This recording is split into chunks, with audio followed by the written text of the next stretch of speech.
choma. Ebulie yenu. Si ejide koji. Na-aga n'ihu. Biko ka anyị gbakọ kịta. Wee kelee Eze-Ana. Eze-Ana ga-adị. Eze-Ana ugochitubelu.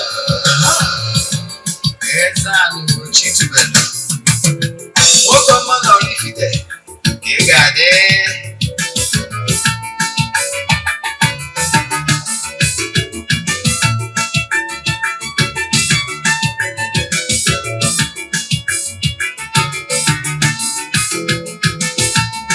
Ọdịnala bụ eziokwu.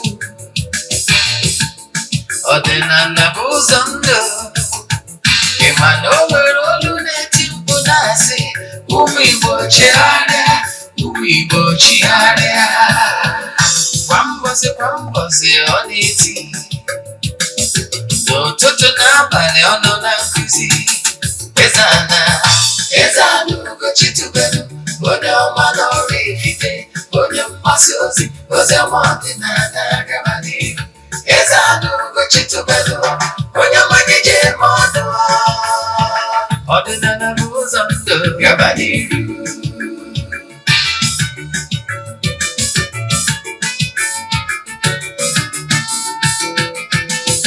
Eze-Ana ugochitubelu, onye ọma na oraifite, onye mgbasa ozi, ozi ọma ọdịnala gaba n'ihu. Eze-Ana ugochitubelu, onye ọma je eme ọnụ. Ọdịnala bụ ụzọ ndụ gaba n'ihu. Eze-Ana ga-adị. Ugochitubelu ga-adị. Ugochitubelu temple ọ ya adị. Maka na eziokwu ọnwa chacha. Ndị ụka erighị anyị fọnta mba gị. Ndị oche eri anyị fọnta mba gị. Fọchasị kara aka ghọrọ ụmụ Igbo si anyị rapụ nke anyị na nke feka mma. Buru Baịbụl bịa akwụkwọ akụkọ wepekwa chọọchị fa n'okpuru ụka bịakwa. Good day, viewers all over the world, lovers of Eziokwu TV Plus. I welcome you all in today's section of question and answer. We have in our midst an ordinary evangelist, sir. You are highly welcome. Well done. Sir, please, we would like you to introduce yourself so that our viewers will know you. Yes, my names are Ogbuefi, Eze-Ana, ugochitubelu oraifite. Abụ m onye isi nchụaja na ugochitubelu ọdịnala temple. Anyị na-agba afa miri emi rụkwazi ọrụ mmụọ dị iche iche. Abụkwazi m onye isi nchụaja na ọdịnala Restoration Evangelical Mission, rụkwazi onye mgbasa ozi ọdịnala Igbo. So you can call me an ordinary evangelist. I will answer. My mission is to help people live better life. Thank you so much. Before we proceed with today's question and answer, is there anything else you wish to say to our viewers? Viewers all over the world, as you all know, anyị na-enwe monthly ritual anyị na-eme every month. Ị nwekwara ike iso na ya bachi ebe ọ bụla ị nọ na nsọtụ ụwa dum. Distance abụrụ ebere ya. Yes, nwere ike iso anyị n'ebe ọ bụla ị nọ. Aja mbuli elu aja epụta ihe ọ karịkọrọ 2 years anyị chụwara aja. Isi iso na ya bachi ihe ị ga-eme ime token donation. Forward ya 3 prayer requests anyị ga-edebe n'altar na-achụ aja na-aga ọfọ na-ekwubi okwu n'isi gị. Yes, esigo na aja abụnye ọtụtụ ndị mmadụ elu. Yes, ọ ihe kwesịrị ịma gbasara aja a na-achụ n'igwe. Nke bụ ọzọ ị kwesịrị ịma gbasara aja a na-achụ n'igwe bụ na ị nwere ike isonyere anyị ebe ọ bụla ị nọ n'asụsụ ụwa dum. O nwere ndị na-esonyere anyị n'ebe ukwu ọrụ anyị na-alụ n'ebe ukwu aja. Every January ihe ukwu etu adị ya. Ya so onye abụ ihe ị kwesịrị ịma. So ọ bụrụ na ị chọrọ isonye na aja ma ọ bụ na o nwere ajụjụ ọ bụla ị nwere na nkụzi a, ma ọ bụ na ị na-awọchị nkụzi ewu ọkụ chie wọchị ọzọ, jee na my YouTube channel Ogbuefi Eze-Ana ugochitubelu oraifite. Ọnwa ajụjụ ị nwere, sendere message na WhatsApp 0805 7837672. I repeat 0805 7837672. Ma ọ kwara 0813 8243 I repeat 0813 8243 871. Daalụ. Thank you so much.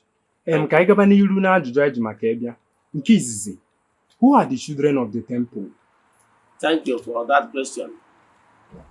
Children of the temple bụ ndị ndị kụrụ mbamba na alụsị nọ na temple anyị ji alụ ọlụ a na-akpọ iyi eji na nchagbu.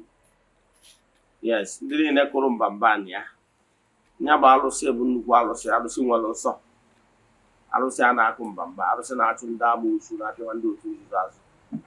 Yes, ndị kụrụ mbamba na ya bụ alụsị na-enwe total protection in the sense bụ na mmadụ ọbụla enwere ike isi ka ya hypnotize anyị ma ọ ka ya taa gị amoosu ma ọ ka ya nara oke gị na mmegide ka emee gị na-ekarịrị gị, maka na onye asị ka o mee gị na ọkarịrị gị ya bụ mmụọ emebe onye ahụ na ọkarịrị ya. So mana before mmadụ abanye na ya bụ alụsị for protection, your house must be clean, maka na alụsị nwere nsọ.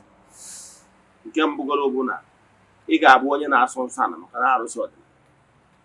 Nke mbụ ma ejekwa nwunye mmadụ, nwaanyị ọbụla ego di ka dị n'isi ya. Yes, nke a ofu. Nke ịbụa, ịma eji aka ike nara mmadụ ihe n'ike, like iji egbe maọbụ mgba wee juo ori. Ihe ọ pụtara bụ na ịma bụ onye kidnapping, ịma na-egbu mmadụ. Nke ịtọ, ịma eje na be dibịa maọbụ na aka ebe spiritualist na si ya gbuoro gị mmadụ, kama onye mejọ gị bịa kụsara mmụọ ejiri aka ya kpee ikpe ziri ezi ma gbaa alụghọ.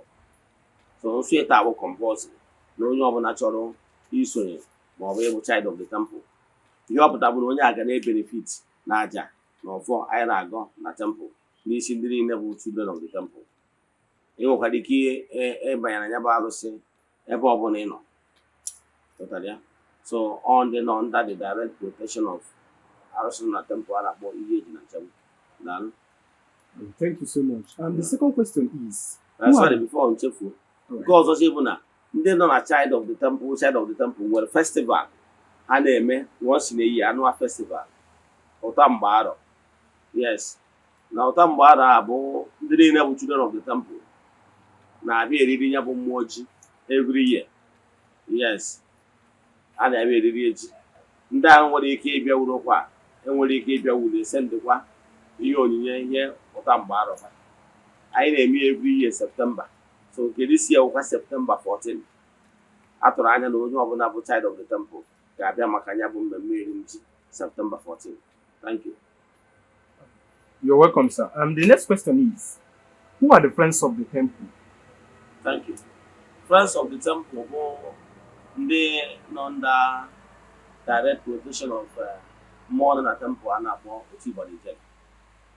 Yes, otu Igbanijele bụ alụsị na-eweta ihe ọma. Yes, otu Igbanijele ọkwa ndị nọkwa ụkwa friends of the temple na ọkwa na children of the temple. Ụmụ ndị nọ na two, ụkwa ndị nọ na only one. So otu Igbanijele bụ alụsị na-eweta ihe ọma. Then ndị nọkwazi na ya nọkwa all over the world. Yes, mgbe e jikọrọ eme mmemme ya maka na alụsị na-eweta ihe ọma bụ mmemme anyị na-akpọ Love Feast. Anyị na-eme ya na December 1. Ya bụ mmemme na-adanye with my birthday. So na ya bụ mmemme atụrụ anya na ndị niile nọ under the protection of otu Igbanijele na-abịakwa for that mmemme Love Feast. Na mmemme anyị na-esikwa rie ma ṅụọ ma nwa aṅụ. A na-emekwa ya every year. Ka bụ December 1 yearly. Thank you. Okay, the third question is, why is it that a woman cannot be a chief priest? Thank you for that question. Simple one, ndị na misconception ndị mmadụ na-adị enwebe. Ụfọdụ ndị mmadụ a na-efe ilu na gịnị batara nwaanyị ama abụ onye nchụaja, the priest. Ụfọdụ a na-ajụ ma ọ pụtaziri na ọdịnala Igbo na-akpa oke ma ọ pụtaziri na ụmụ nwaanyị adọrọghị. Ọ bụrụ eziokwu, get nke ọma. In spirituality, ụmụ nwaanyị dị even higher than ụmụ nwoke. Na-ege ntị, ntị ọ dịkwa. Ụmụ nwaanyị dị passive in nature, while ụmụ nwoke dị more coerced in nature. Ụmụ nwoke physically we are stronger than women. Yes, but spiritually, how are they stronger than men? And me ku maka genuine woman, and me ku maka nwaanyị ọbụla. And me ku genuine woman, man ya bụ nwaanyị, na-ebi ndụ ka nwaanyị, na-eche echiche ka nwaanyị. Ọ na-abụ genuine woman. And me ku maka ụmụ nwaanyị ndị na-emere ọsị. And me ku maka genuine woman. On a very good day, etu o si wee ke nwaanyị. Nwaanyị bụ nchịkọta. Ebe a chịkọtara ike Chukwu kechalụ ihe wee formulate ya ihe nwere ike iproduce. So nwaanyị dị ike. And the other ka eji wee sị nwaanyị, behind every successful man there must be a woman. Ọ bụrụ iwu na ọ ya nwaanyị nwunye, ọ bụrụ iwu na ọ ya abụ enyi nwaanyị, nwere ike ịbụ nne ya. Maka power of a woman supporting you or the you. So I had a book where lay down on one nwaanyị strength. Kebe isi okwu pata na nwaanyị ama abụ chief priest bụ na ekele ọlụ eke. Nke bụ power of a woman na-revolve. Nke ntị ịghọta ihe na-achịkọwa ọfụma. Achọrọ m ịkụ ha ma n'isi ntụ. Power of a woman na-revolve. Power m nwaanyị. Nwaanyị adịghị enye steady current. Nwaanyị nwere mgbe nwaanyị ji enye high voltage. Nwee mgbe nwaanyị ji enye low voltage. Nwee mgbe o ji enye normal voltage. Nwaanyị na undergo so many cycles in a month. During the ovulation cycle, during the menstrual cycle, and during the normal cycle. So the power of a woman is like this. You understand that? When border too high. So for Igbo, a priest in the temple, any the stable power. When mgbe nwaanyị na-awa ọgbagota n'ike ọka ike nwoke sef. So mana Igbo a priest ka o wee na-dispense ka mmụọ Chukwu wee gbakasị ụkwụ na ya bụ okwu mmụọ wee na-agọzi ndị ya. Or any the stable power ka e wee nwee stable outflow. Ịghọtara ya? Ọnya kpatara na nwaanyị ama abụ chief priest. Mana nwaanyị dị very high. So ị bụrụ nwoke, ị need a woman. Nwere ike ịbụ nne gị, nwere ike ịbụ nwunye gị. Ịghọtara ya? To support you spiritual wise. Nwere ebe ordination book that the woman shall compass a man. So what am I saying in essence? Ihe m na-ekwu in essence bụ na a sịrị nwaanyị adị anọ as the chief priest does not mean na nwaanyị dị low. No. It does not mean na nwaanyị na-alụrụ alụ. No. Kama na-ekere ọlụ eke. And then ọlụ able chief priest needed a steady current and all a masculine work. How can you justify it to an abo lụrụ ọlụ ọbụrụ na mma egbu egbu? Ime ọnụ nwere okwu mmụọ and outside there dị ama. Nwere idea. Nwere ụfọdụ mmụọ siri ike. Enwere level ebe a stranger na-abịadebe. Nwee territory ọ bụ sụsọ the chief priest across ya. Etu esi wee bịa n'ọta wee nwee ebe a na-akpọ enwe sanctuary. Enwe holy of holies. Ịghọtara ya? So etu akpọ ndị okwu mmụọ. So ka ihe esi wee justify ya na ọ daa na ya eburu nnukwu ebu. Ka nwaanyị ga-esi na-amabụ nnukwu ebu wee na-aba n'ime holy of holies. N'ime o butachara ụmụ mmụọ nwaanyị akụkụrụ ebu aba obuta n'ime.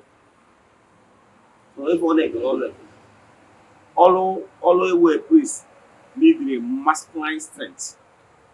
This stable. Ịghọtara ya? So ihe nwaanyị emere na nwaanyị ga-abụ the spiritual, the backbone supporting the man from behind. So ọ bụrụ na nwaanyị abụrụ chief priest does not make her power less. No. Ịghọtara ya? Yes. Ọ bụrụ na ịbụ nwoke, ọ bụrụ na ịbụ onye nchụaja, chọọ ịdị successful, you need the support, spiritual support of your wife. He will do that. No, thanks for that eye-opening answer. The next question is, why is it that women in their period are forbidden from entering holy places?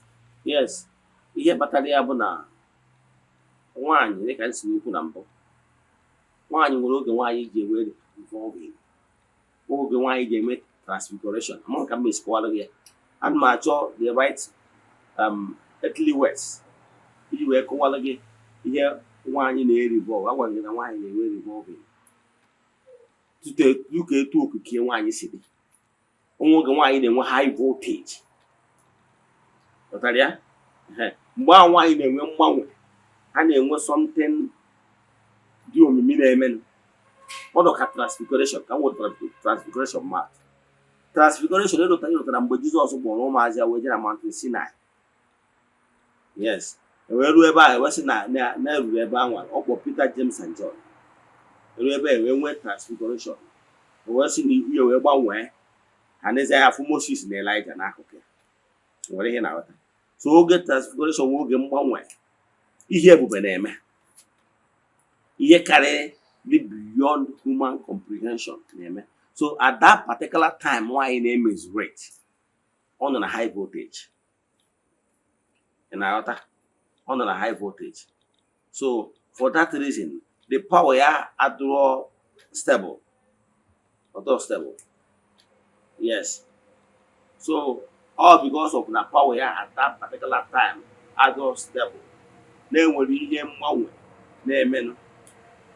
Then kpatara na o nwere some certain circle a ga-asị ya n'ime ihe ejedebe ebe a because of ka ọ ghara ichoke ma ọ crash with stable power they are already.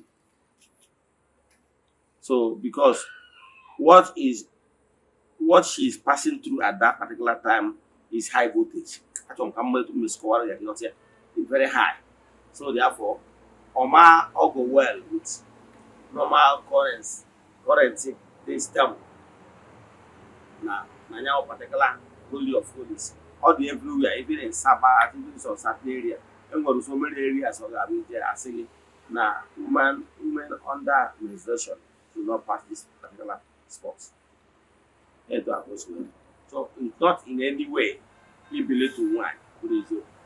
Come on, everybody have only on a member so for that reason, all I can say now some certain area call a crash with already established power, not at a degree.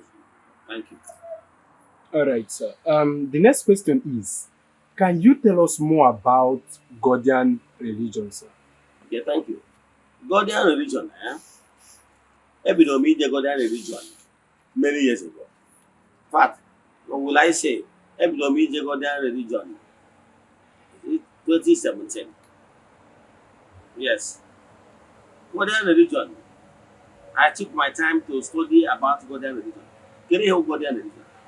Godian bụ ndị na-eso ụzọ Chineke. Onye ji baha Godian. Ndị na-eso ya n'ochichi Chukwu okike. Ghọtara ya?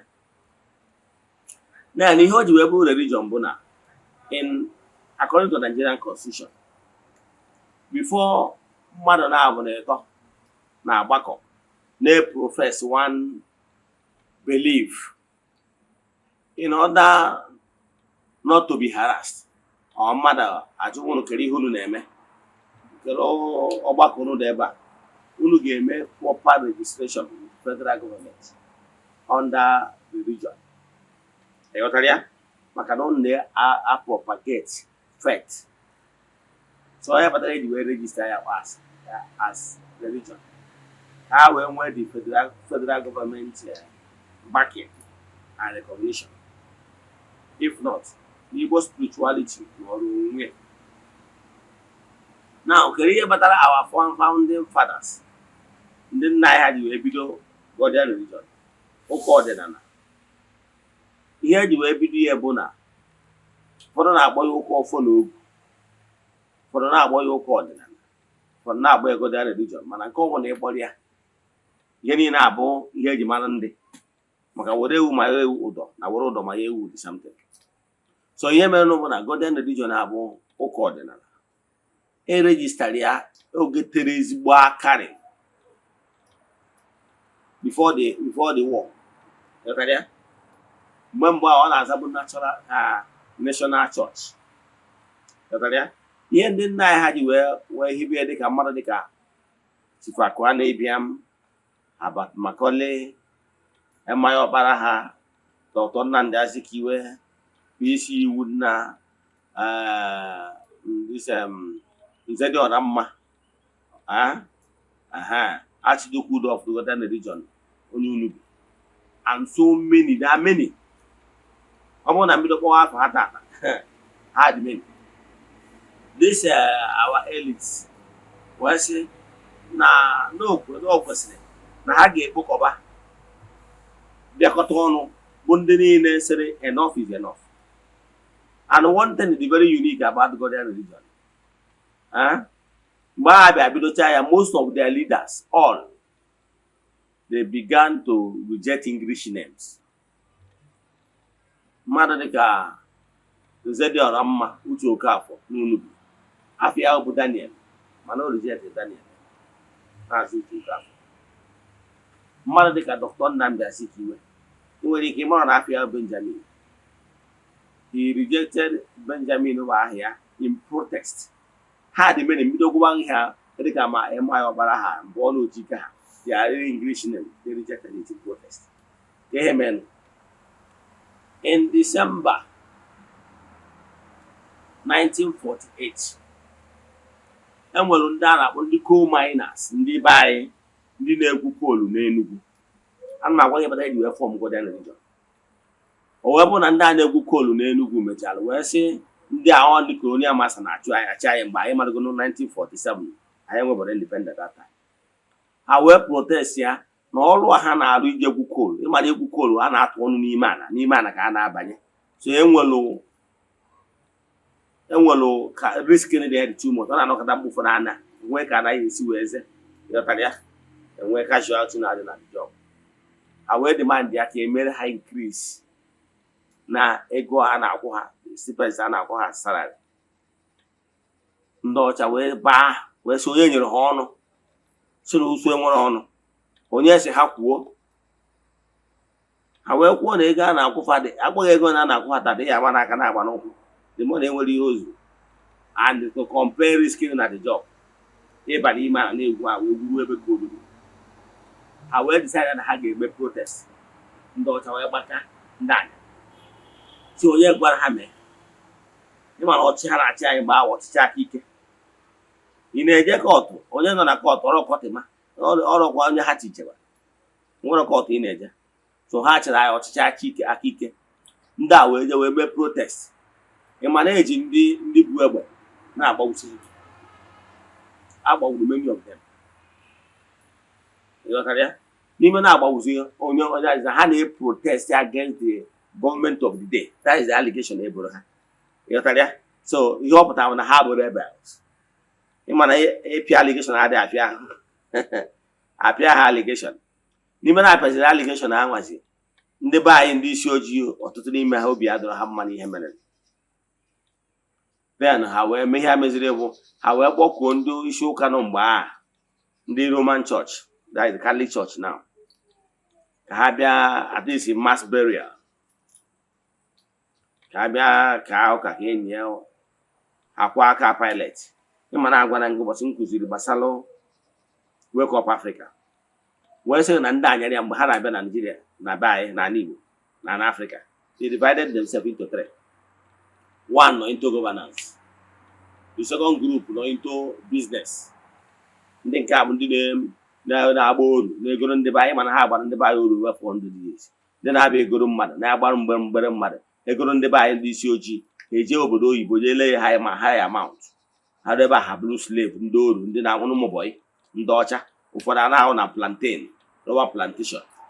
So ihe niile ahụ ihe eji ndị nna nna anyị mụ na gị wee mee. Ha were na-agba mgbere mmadụ wee mee ike nnukwute ego. Oruzie mgbe ihe owu ọrụ bịa kra bazie ebe a ka esi nweta ndị isi ojii na Afrịka, ma na Netherland, ma na France, ma na ndị nọ na kira ha ga side America gasị those blacks niile na-afụ bụ nna m na gị ịghọtara ya maka na originally the climate there does not permit black ịghọtara ya so mgbe ha bịa gbazie ndị be anyị n'oru ụwa na-etizi mkpu na ka esi aji mmadụ emezi atụ mgbere ha na-edetakwa nnukwu ego elotakwara na onye na-akpọ John Hobson bịakwara ebe atụọ mgbere mmadụ onye nwa bụ the father of Liverpool emechakwara enye national award so ọ bụrụ ya ka m chọrọ ịkọ na mana ihe na-achịkwala gị bụ na-emesiara wee gbaa ndị a niile oru so mgbe a bịazi gbaje ndị be anyị oru anwa anyị bụrụ oru na be anyị ụfọdụ ndị nna anyị ha wee na-eprotest na ihe ha na-eme anyị adịrọ mma apụta ka egbuchara ndị a ndị ọcha ahụ dịka nsikwa gị na ha kere nwe ha ụzọ ịtọ ofu owu ndị gọvanans ofu owu ndị na-atụ mgbere mmadụ ndị biznesmen ha ofu owu ndị nke wụ mishọnarị so ndị nke a mishọnarị abụ ndị baziri n'ụdị ha isutan so ndị mishọnarị ha dị ụtọ n'ọtịrị grupu na-alụkọ ọrụ in one ndị nke biznesmen ha mechazi mgbe a kwụsịrị slave trade ha werezie ego ha je goo ma Chevron goo ma oil companies ndị na-emetụkwa ego back to Igbo land nwere idea ndị nke mishọnarị you know na Catholic Church n'aka na-eremiti ego to Rome diocese you know so ọkwa investment ndị ọcha ji ewere akụ na ụba anyị na-ewe naba ndị nke bata na governance ọ ndị nke a bụ ndị ha nachigasịrị azụ asem na slave trade agwụra ịghọtara ya ndị anyị na ọchịchị na ha enweghị independent dịka esi abụ ya n'olugbo anyị then mana the other two group nke ndị missionary and the group ndị businessmen ndị agụcha ma oyi wel anyị ndị a niile wụ kanọkwa ịghọtara ya so mgbe ahụzi ndị ụtọ na ndị missionary wụ part of them agbụghọ ha ka ha bịa ka ahụ ka ha jụ na ha chọrọ ịdị against their masters eje kpọọ ndị nke Anglican the same time kpọọ ndị Methodist asị the same thing wee wee ụfọdụ ndị nna anyị ha ewee bụrụ ha niile wee jebe ịkọta ekpere mana egbo ndị egbukwa na saịdị ahụ wee pụta ha dị ịkọta ekpere atink 107 ịkọta ekpere ebe a ka abịaji wee mee mass gwuo mass burial egbori ha niile ọ ndị nna nna anyị ha ndị a mbọsịrị afa nwụ ndị nọzinụ gọọji nye ha n'usoro ọdịnala ifuru ihe dị na ya afta ka enyechazi ha wee si no na ebe ọ bụ na ndị ha obere dị iche iche ha na-ejegasị n'oruziri mgbe maka na ha chọrọ ịdị against government of the day ha wee reject si na ha na-enyesi ụka ebe a ka si ebe nationalize wee register as national church na-ekwu etu a ka afa si wee gbanwegide wee ruzie kịta ọ na-azazi Godian religion ịghọtara ya so ọ ihe nchọ ka nkọwala gị no persecution emere ndị be anyị and nke ọzọ ọbụla ihe eji bido Godian religion bụ na mgbe mbụ ọ bụ sọ ndị nna ndị ụmụ nwoke na-eje n'okwu mmụọ ụmụ nwaanyị na ụmụaka nọ n'ụlọ amara ihe a na-eme so ọ dị izi ịkọnvat ha mana today Godian religion mere ya like mmecha program nkịta ana m eje Godian religion yes ebe na Godian religion enwere ndị okenye ụmụ okorobịa ụmụ agbọghọbịa ya ndị nne nwaanyị na ya ụmụazị na ya so onye ọbụla ga na-anụ nkụzi a n'ofu mara ihe a na-eme okwu onye ọbụla esi ike mana ihe mere ndị ụka ji wee kọnvat ndị nne anyị ha na ụmụaka mgbe abụọ ezite ha n'ụlọ akwụkwọ ka ha mara ka esi agụ ka esi ede asaba ha isi maka n'ihi na ha aghọtara ihe nna ha na-eji eme n'okwu mmụọ ghọtara ya so Godian religion bịara ka ọ correct ya the abnormalities ka ụmụazị ma ụmụaka na Godian religion anyị nwere children class ebe a na-akọwara ụmụazị ihe gbasara ọdịnala bido na nwa ghọtara ya by so dị ma nwoke ma nwata ma ụmụaka amara ihe gbasara ofufe nsọ otu chi so ihe Godian religion nọ. Thank you. All right. Due to our time, this will be our last question. So a rumor is going around that soon you will be ordained as a Godian religion priest. Can you clear the air? Yes. Yes, that is fact. Ihe mere n'obu na dịka my love for ihe gbasara ọdịnala. Recently, I brought here this month, I know myself to be ordained as a priest in Godian religion. I've only watched some of my programs on Ezeana TV Plus, more on YouTube. You have my house. Now I'm a member of Godian religion many years ago. I'm up here, member of my house. Then I remember our birthday, December 1 last year. I'm up here. And in this year, remember birthday this year, December 1, I got up here. In fact, in this year, I higher because now more priests will be invited. So gịnị ka m na-ekwu maka ya? Yes, I will no longer know. Yes, as I stand now, ana m eje ọzụzụ gbasara ịbụ onye nchụaja n'usoro Godhead religion. Thank you. Right, viewers all over the world, we have come to an end on today's edition of Question and Answer. If you have any question based on today's teaching, kindly drop it on the comment section or DM Ogbuefi Eze-Ana and ugochitubelu with the WhatsApp number showing on your screen. Ogbuefi, thank you so much. Thank you. We are happy having you here today. Thank you. Before we go, any advice for our viewers? Yes, I'm going to advise you to my viewers all over the world. One day, we don't seek an ordinary Igbo. Ọ bụrụ na o nwere ihe anyị dosoro anya n'ọdịnala Igbo, you can actually visit my YouTube channel. You will learn a lot. O nwere ihe ọ bụla a na-akụzi gbasara ọdịnala Igbo anyị emetụtara aka in the past. Ọ bụkwanụ na ebe ọ bụla ị nọ na Godhead religion na ya ụka ọdịnala, biko kaba arụ ka ị na-eje ka ị mụta ka esi eme ọtụtụ ihe n'onwe gị. Na Godhead religion, anyị na-emekọ ihe niile ọnụ, anyị na-achụkọ àjà ọnụ. Na Godhead religion ọ bụla enwere ana ndị ichie, enwere ebe a na-achụ ndị ichie aja, enwere ana ebe a na-achụ aja n'afa mmadụ dum. So collectively, anyị na-anọ from time to time chụọ aja n'afa all the members. Like last Sunday, anyị mere mmemme ọfọ n'oge. Pụtara ya na oraifite station as we speak na ọmụnwa station chairman. So kedu ihe na-ekwu maka ya? Ka ị na-anụ olu a na-pay attention n'ihe gbasara Igbo spirituality. Na mụ chọrọ iwe priest na Godhead religion does not stop activities anyị na-eme ugochitubelu na temple. Our temple is still there functioning. However, as a priest, ọlụmụ bụ ụbọchị ofufe eje m je chụọ aja. Then on Sunday ụbọchị ofufe na Godhead religion. Then ụbọchị ndị ọzọzi then anọkwa na temple wee lụọ ọrụ mmụọ ndị ọzọ dị iche iche. Ya gazie. So ọ bụrụ na o nwere ajụjụ ị nwere, eju m send them message na WhatsApp numbers ndị anyị kpọrọ maka ndị ejiri ya 08057837672. Ka m kwụsị ebe a ka ọ dịkwa echi niile n'oge awa nke eziokwu. A sị m na ọ bụrụ na ọnwa egburu oji eji wee chụ aja, emechaa na ọ ya ebu ome. Udo dịrị unu.